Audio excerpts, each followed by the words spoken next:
Hello, welcome to the Prog Aficionado. Uh, can I just say it's great to see how many aficionados have subscribed to the channel, so I'm absolutely delighted with that. And if you're new to the channel, please consider subscribing. Great conversations beginning in the comments, which is what I want, is that people can discuss these things and hopefully try and uh, get some structure around what we're talking about in our own heads. And I'd like you to think of this channel as much yours as it is mine. So it's an area where we can discuss the music that we love. Today's video is very interesting. It's Genesis, the gift that keeps on giving. So if you're into Genesis, or if you're making videos about Genesis, it seems that the amount of topics that you can cover as regards this band is absolutely enormous. So today, what I thought I'd cover is the first solo albums by each of the members of Genesis. We're going to review them and rank them, etc., etc.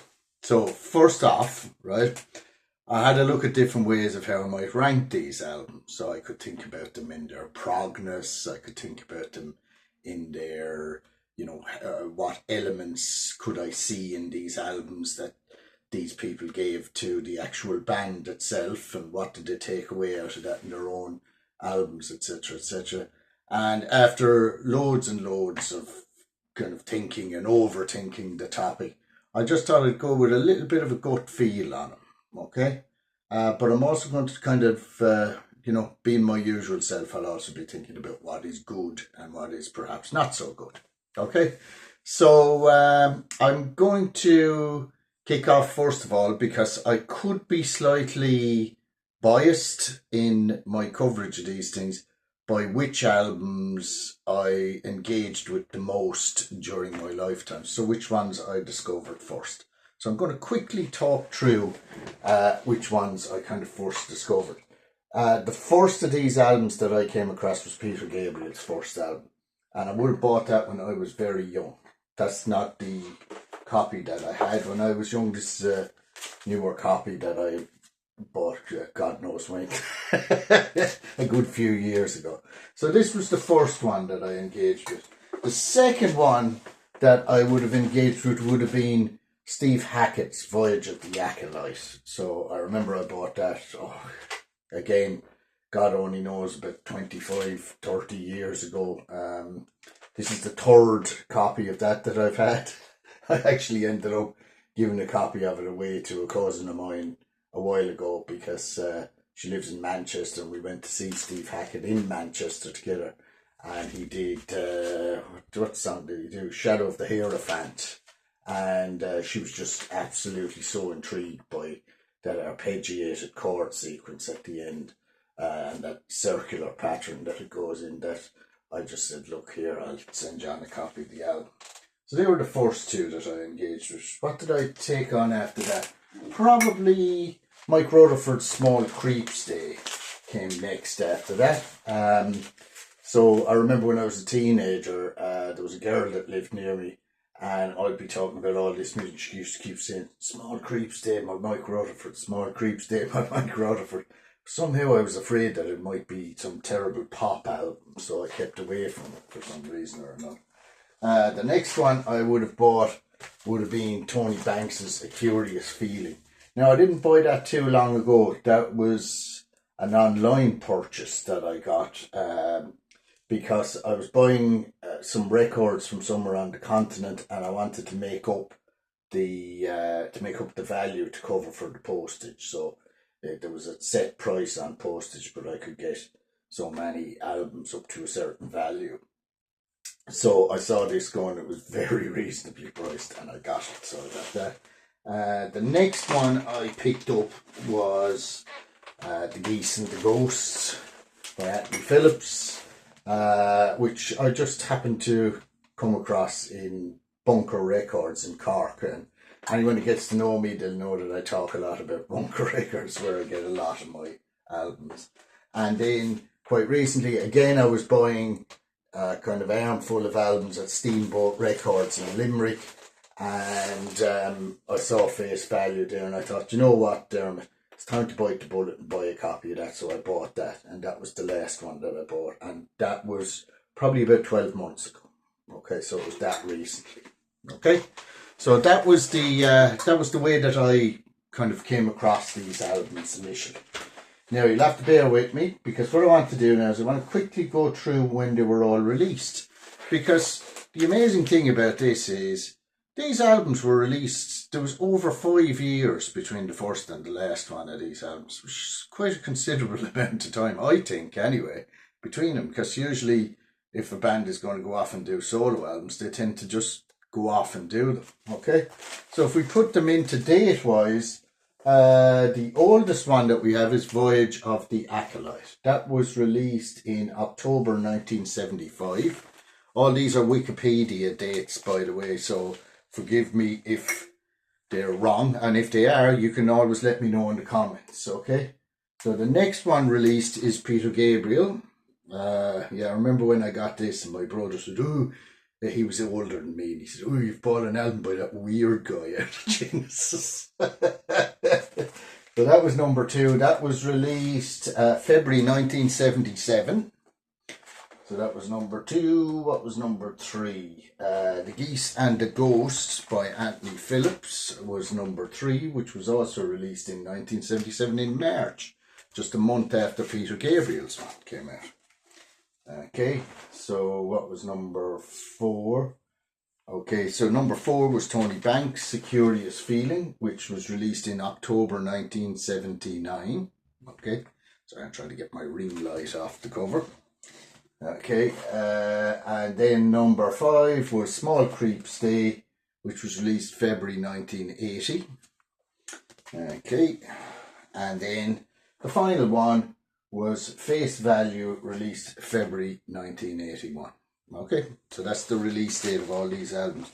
So we go from 1975 up to 81. So that's just incredible. That's absolutely incredible. It's nearly 5.5 years between the albums. Okay, so the whole thing here, I suppose the reason why you're here, and ooh, I'll have to have a cup of tea before this, or a drink of tea. But the main event is ranking these albums. Now, as I said, when I sat down to rank these albums, I couldn't take my objectivity out of this. There was just no way of doing that.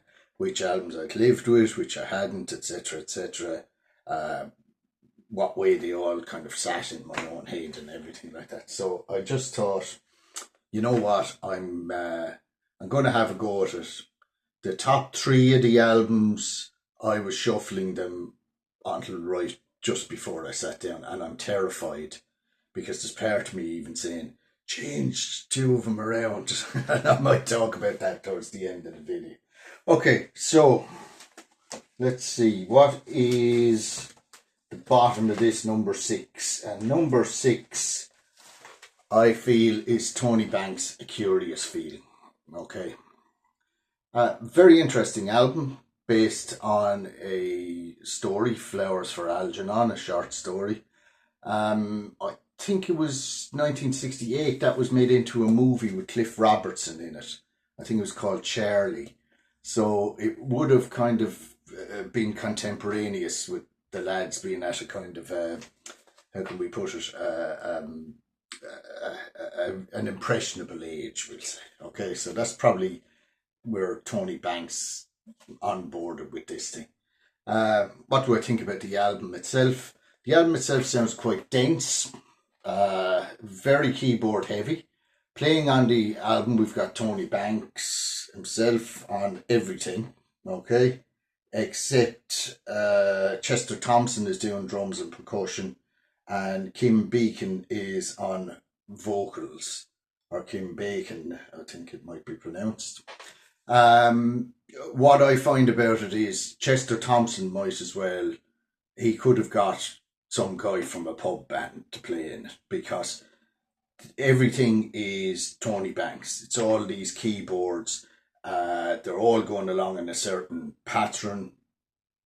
There's a certain density to the sound on it, within a certain range. So nothing kind of goes outside of that. Kim Bacon's voice kind of falls within that range as well. So it all becomes very dense. and the drums are just kind of keeping time. There is no kind of fancy Chester Thompson bits and pieces in there. So it's not an album that I've listened to it over and over. I don't know how many times, probably about 6 times, and I just can't seem to get with it. Another thing is, it's based on a book. He's trying to tell the story from the protagonist's viewpoint. It's about somebody with an intellectual disability who's given a kind of a cure to that, but the cure kind of goes out of control a bit beyond it. And it's presented from the view of the protagonist in the lyrics here. And it's, again, very dense on the lyrics and things. He could just give us a feeling of different parts of the book and the story and everything. A bit like he could have taken a few lessons from Alan Parsons, I'd say, with some of the how to treat a piece of literature. Okay, so what's next after that? Well, next after that, number 5, I put in Face Value by Phil Collins.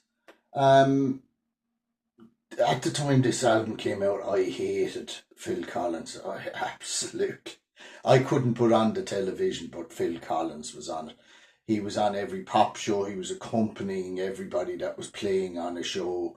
And look, here's Phil Collins on drums. He was chatting to people. He was there the whole time. Even the cover seemed extremely narcissistic to me at the time, like a big picture of your own face on it and everything. The music seemed to be quite throwaway for a guy that came out of Genesis, etc., etc. Now, when I listen to this, I'm a bit more forgiving. You know, I mean, Phil Collins was going through a pretty hard time at this time.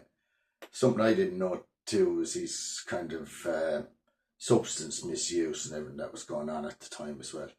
I think what comes across in this album too is there's lots of ideas, but lots of things kind of seem to start and don't go anywhere really with some of these songs. I kind of like how he builds up to the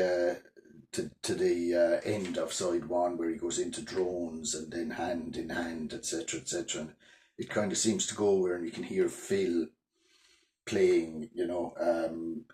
Also, what comes across on it is that Phil's a pretty good natural songwriter.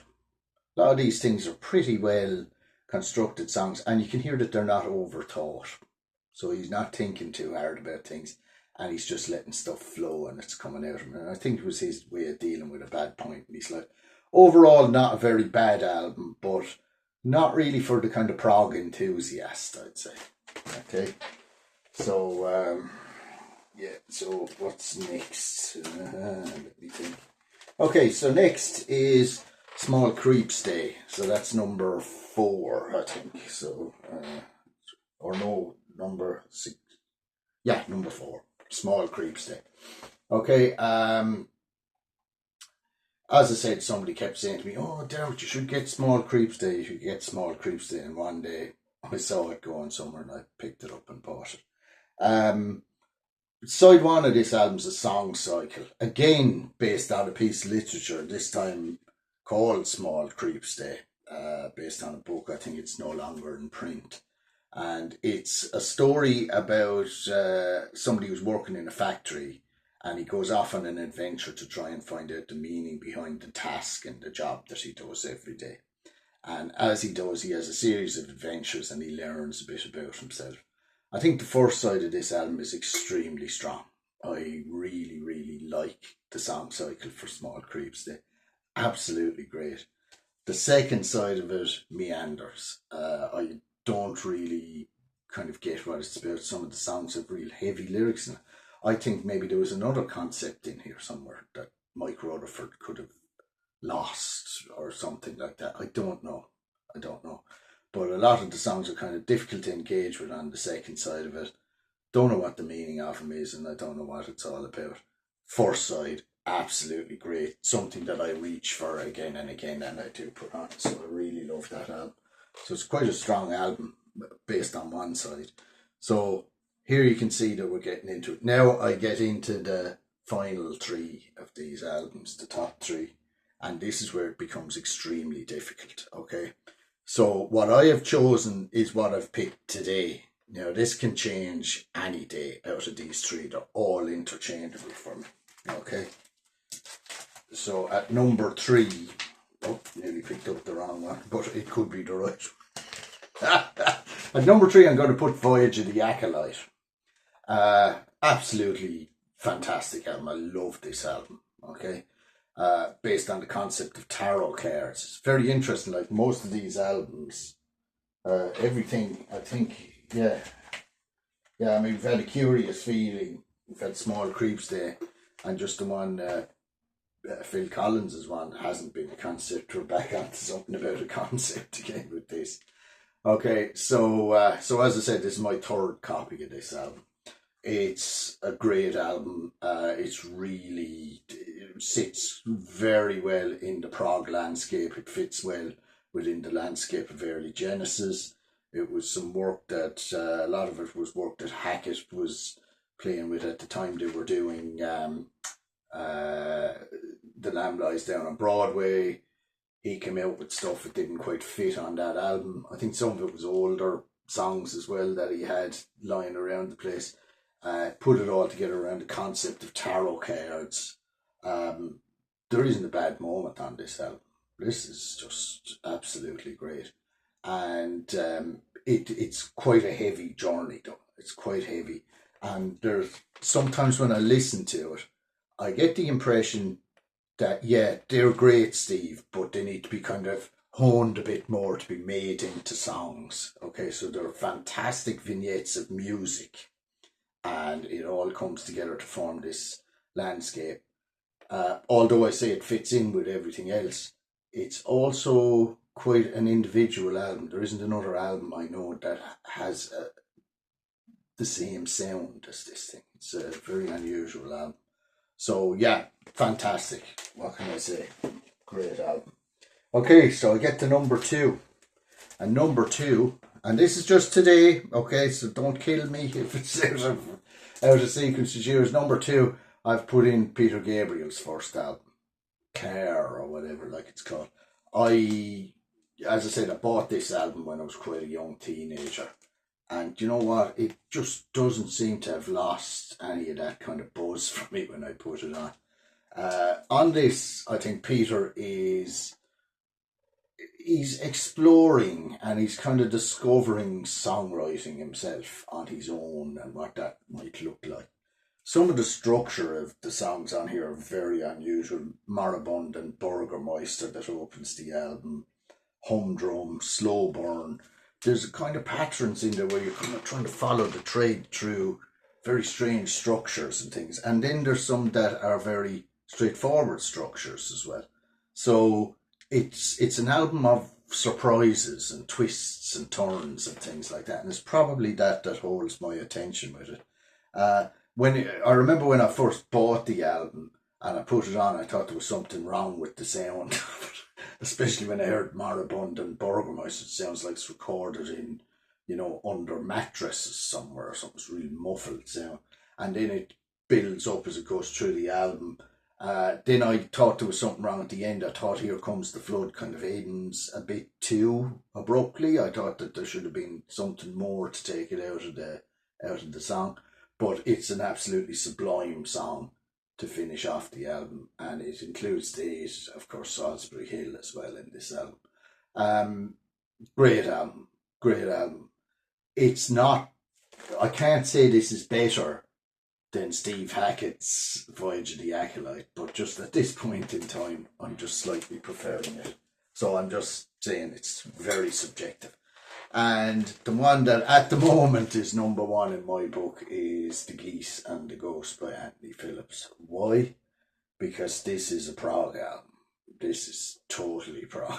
If you like Trespass, if you like Nursery Crime and all that era of Genesis, you will recognise it straight away as coming from this album. Or not as coming from this album, but this album falls in with those perfectly.